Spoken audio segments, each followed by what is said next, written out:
Good morning friends.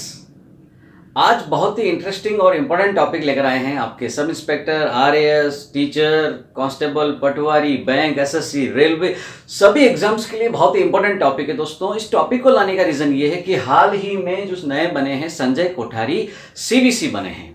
CVC क्या है दोस्तों? एक संस्था है जो भ्रष्टाचार नियंत्रण रखती है। चलिए दोस्तों शुरुआत करते हैं। सबसे पहले बात आई थी 1962 की। लाल बहादुर शास्त्री के समय जब वो गृह मंत्री थे, उस समय उन्होंने भ्रष्टाचार नियंत्रण के लिए एक समिति का गठन करवाया और उस समिति के जो अध्यक्ष थे वह थे के संथानम समिति। दोस्तों के संथानम समिति की रिपोर्ट पर यहां सीवीसी का गठन हुआ। चलिए दोस्तों देखते हैं। सबसे पहले आया 1962 में के संथानम समिति। बहुत अच्छा सवाल है दोस्तों, इसको ध्यान रखें आप लोग। के संथानम समिति, इसकी सिफारिश पर 11 फरवरी 1964 दोस्तों यहां हुआ सीवीसी का कंपोजिशन। बहुत प्यारा सवाल है। प्रस्ताव पारित करके, ये एक संवैधानिक संस्था नहीं थी, प्रस्ताव पारित करके।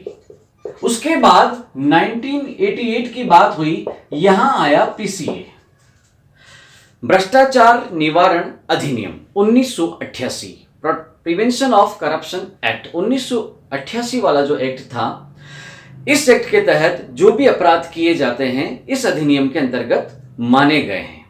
ठीक है दोस्तों।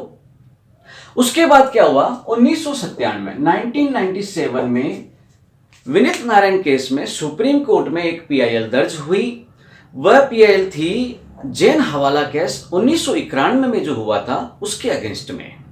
सुप्रीम कोर्ट ने पीआईएल को सीरियस लिया और यह कहा कि इस संस्था को सांविधानिक संस्था बनाई जाए। 2003 में 1997 में तो आई पीआईएल। पीआईएल का मतलब होता है जनहित याचिका। वेरी इंपॉर्टेंट क्वेश्चन है दोस्तों, याद रखें आप लोग, जनहित याचिका। 2003 में 11 सितंबर की बात है, 2003 को इस संस्था को बना दी गई सांविधिक संस्था। यह एक इंपॉर्टेंट क्वेश्चन बनता है, सांविधिक निकाय। चलिए दोस्तों, सांविधिक निकाय होता क्या है? संविधान में संवैधानिक संस्था और गैर संवैधानिक संस्था दो प्रकार की संस्थाएं हैं।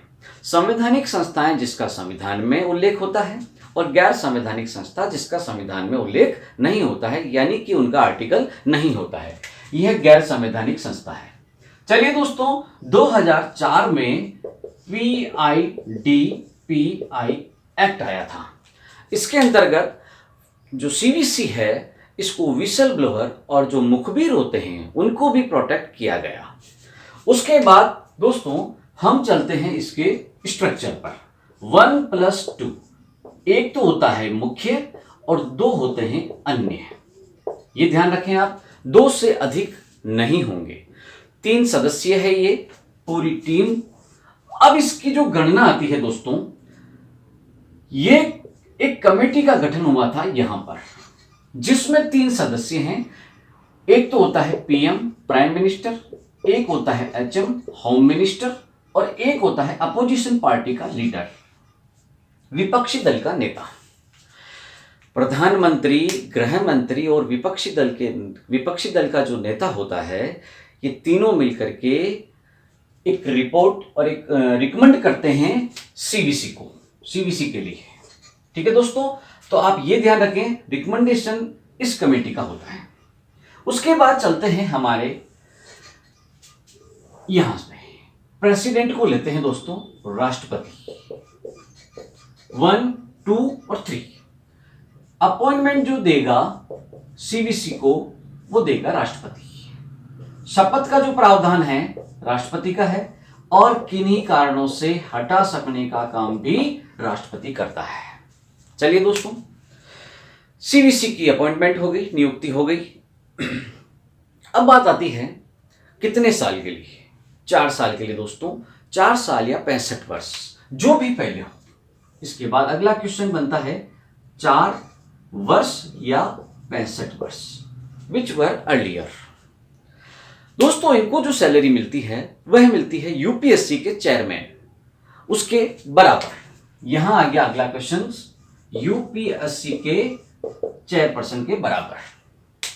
फिर बात आती है हमारे पास इनको हटाने का प्रावधान, किन्हीं कारणों से राष्ट्रपति इनको हटा सकता है। कदाचार, आपका proved misbehaviour, incapacity, moral values के अगेंस्ट, फिजिकली मेंटली डिस्टर्ब होना, या कार्य के प्रति मन नहीं लगाना, या ऑफिस में नहीं रहना, या ऐसा कोई कारण जो केंद्र सरकार को लगे, उस पर राष्ट्रपति सुप्रीम कोर्ट जाएगा दोस्तों, और सुप्रीम कोर्ट को कहेगा कि आप सीवीसी की जांच करें कि यहां दोषी पाए जाते हैं तो इनको हटाया जा सकता है। दोस्तों, सुप्रीम कोर्ट जांच करता है और यदि सीवीसी दोषी पाए जाते हैं तो इनको हटाया जा सकता है। उसके बाद बात आती है हमारे पास दोस्तों इनका फंक्शन,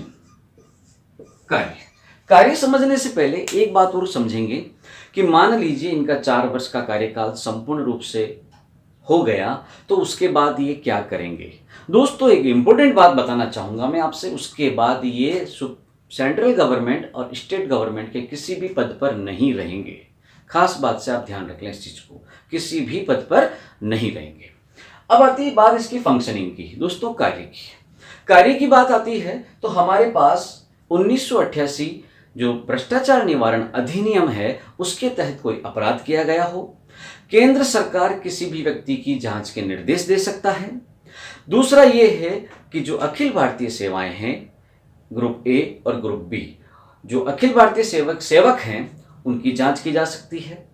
कहने का मतलब एक विजिलेंस, सतर्कता, एक मॉनिटरिंग का काम करता है दोस्तों। दिल्ली पुलिस सीबीआई को भी निर्देश दे सकता है। महत्वपूर्ण बात यहां आ रही है कि किसी भी जांच के समय इस सीवीसी को सिविल न्यायालय के सारे अधिकार होंगे। दोस्तों, बहुत ही प्यारा सवाल है। सिविल न्यायालय के सारे अधिकार दिए गए हैं जांच करते समय। ठीक है दोस्तों, अब चलते हैं हम अगला। इस 1988 के संविधान भ्रष्टाचार निवारण अधिनियम में संशोधन हुआ 2018 में, पीसीए एक्ट, अमेंडमेंट एक्ट, भ्रष्टाचार निवारण अधिनियम में। संशोधन में क्या हुआ, 2 मेजर बातें उभर के आई है। पहला, रिश्वत देने वाला भी अपराधी माना जाएगा। समझ में आई दोस्तों बात को, रिश्वत देने वाला, लेने वाला तो वैसे ही है। दूसरा यह है कि जो किसी भी ऑफिसर के खिलाफ कोई जांच की जाएगी तो उसके लिए लोकपाल और लोकायुक्त की पूर्व अनुमति आवश्यक है। अब दोस्तों, लोकपाल और लोकायुक्त जो सेंट्रल में होते हैं वहां तो होता है लोकपाल, और जो स्टेट में होते हैं जांच के लिए वो होते हैं लोकायुक्त।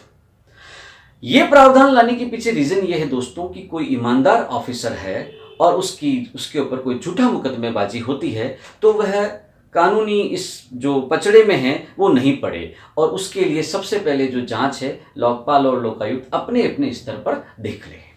ठीक है दोस्तों, तो उम्मीद करते हैं आपको ये समझ में आया होगा। लेकिन हाँ, अब हम चलते हैं कुछ इंपॉर्टेंट क्वेश्चंस की प्रकृति पर। दोस्तों बने रहिए, ध्यान से सुनिए। सबसे पहले, भ्रष्टाचार निवारण समिति जो आई, सबसे पहले उस समिति के अध्यक्ष कौन थे? के संथानम, कस्तूरीरंगन संथानम। दोस्तों ध्यान रखेंगे, पहला क्वेश्चन यहां बनता है, राइट। दूसरा आया हमारे पास सीवीसी का जो कंपोजिशन हुआ वो कब हुआ था? 11 फरवरी 1964। क्लियर दोस्तों।